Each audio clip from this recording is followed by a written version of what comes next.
What is up, YouTube? We're talking homemade sausage. Now, before you get alarmed, you don't have to go out and buy all this crazy stuff to make sausage. Why do I have it? Well, I'll tell you why. But first, this is Jimmy's Barbecue, and thanks for stopping by.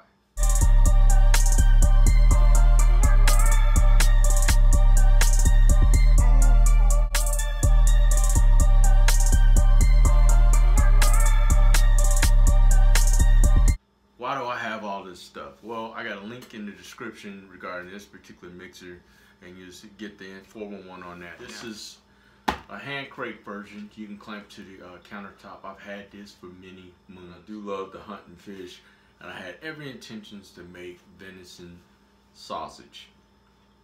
Never done it though. Had it out of package and looked at it, but there was still some information I wasn't sure about. And it's my hope and desire throughout this video series that you guys will walk away, or gals will walk away with information necessary to have success in making homemade sausage. Now, this particular one is a meat grinder that you can clamp to your countertop, and it's hand crank. It does come with the funnels for stuffing your own sausages, and it comes with 3 different sizes. And you can see right here, this is the food grinder attachment for the KitchenAid mixer. And I will go into detail what the contents are inside the box.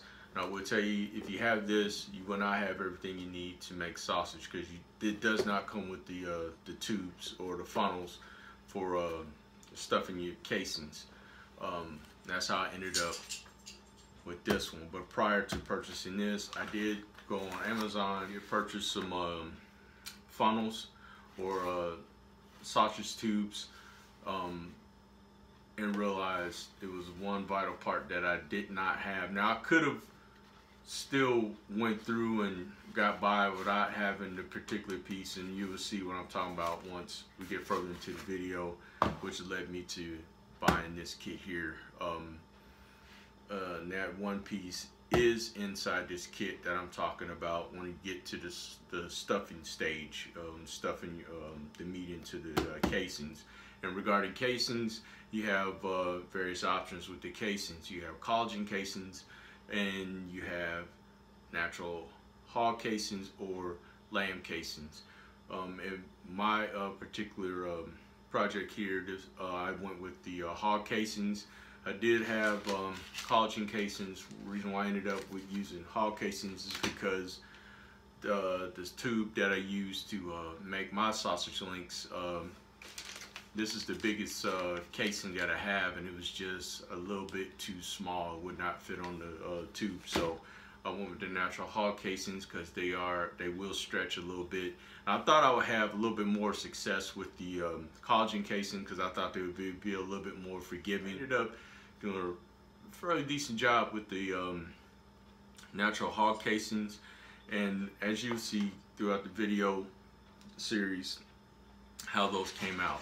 Now, the difference between the two here, power wise, they're about the same. This one tilts back, and this one the bowl lifts off. You'll see these I ended up using both of them. This one just sits a little lower. When I got to the stuffing phase of the project, I went with this one because it sat a little bit lower. I could have very well used this one with no problem, but I just went this option here. I'm going to get into these boxes here, and we'll be back. Alright, our KitchenAid food grinder attachment for the KitchenAid stand mixer. Gonna pull the items out so you can see what comes in this box. Alright, you got your food pusher. Now, I'll put that plastic bag on there because you cannot disinfect wood. Here's your grinding body with the retaining ring. There's your wrench. Comes with 2 grinding plates and a knife. And also your paperwork, which is your instruction or your operator's manual, advertisements, and your warranty paperwork. You can see in this kit, it does not come with the funnels or the sausage tubes, so I ordered a set of tubes from Amazon, and that is what is in this box here. I'm gonna get this box open up so you can see what comes in it. I ordered the set of 3, primarily because of the larger diameter tube. It's 32 millimeter. I wanted my links to be pretty much like brats, or the size or the diameter of a brat. And get this opened up so you can see the 3 different tubes here. And that's another reason why I did this video, so you're fully aware what your options are, so to make sure you get the right thing, so you're not get hung up like I did waiting on stuff to come in. All right, you can see you got the big one, and the one in the middle make a perfect breakfast sausage, and that one on the end would be a perfect meat stick. That's the retaining bar, and that little piece was my hold up, because this item does not fit the KitchenAid grinder attachment. The bore in the center of that piece, I'm gonna get that opened up so you can see, will not fit on the shaft of the worm. And this goes in place of the food grinding plate, and you can see it does not go in there because the bore is not wide enough. If I had a drill press, I would have opened it up myself, but I don't have a drill press or the necessary equipment to open that bore up. So the next best thing was to order the proper, or I ordered the other kit because it comes with the retaining bar in the kit. And what this does is allow the meat to pass through without grinding it again. There are people you'll see in videos that'll put a stuffing tube or a funnel on the end of their grinder, and they will pass the meat through the grinding plate into the casing, and I did not want to do that. So the next kit, KitchenAid has released a metal version of the food grinding attachment for their stand mixers. This is not it. You can see on the box it says Kitch Hood, not KitchenAid, but it's a darn good copy. You can see there's a KitchenAid type mixer in the picture. I'm gonna be transparent. When I shop on Amazon, I'm looking at 2 things: picture and price.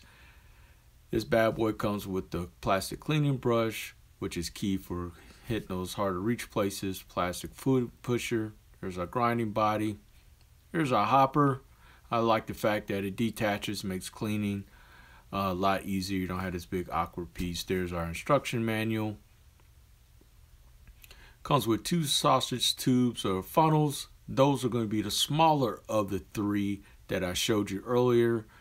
Comes with a coarse grinding plate. You also have a fine grinding plate. Then you have a ultra fine grinding plate. This bad boy comes with 4 grinding plates. Next up, we got a 2-bladed knife.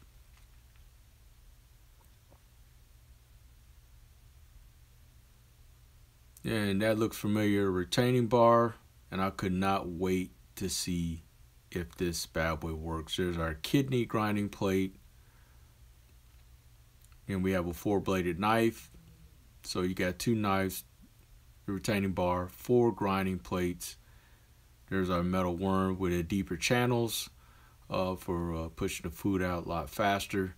And here's the retaining bar. Yes, indeed, we are in business. That bad boy goes in place of the grinding plates. As I said before, I didn't want to regrind my food while stuffing my casings. I like the fact that it's metal, because in most of the sausage making videos, they encourage you to put your grinding body into the freezer. That way, during processing, the meat does not emulsify during the processing, whether you're grinding or stuffing your casings. So I feel like now I can stomp with the big dogs. I'm ready to go to work. But before we do that, I want to show you the difference between the hoppers, because KitchenAid boasts the fact that on the new grinding attachment kit that the hopper is 120% bigger than the plastic version. To be honest with you, the plastic one worked fine. You just got to work a little bit faster, and the larger one does allow you to load up a little bit more food. That's going to do it for this episode. Please stay tuned for part 2 of sausage making, and we wish you much success on your next cook. Please hit that thumbs up, and we thank you for checking us out.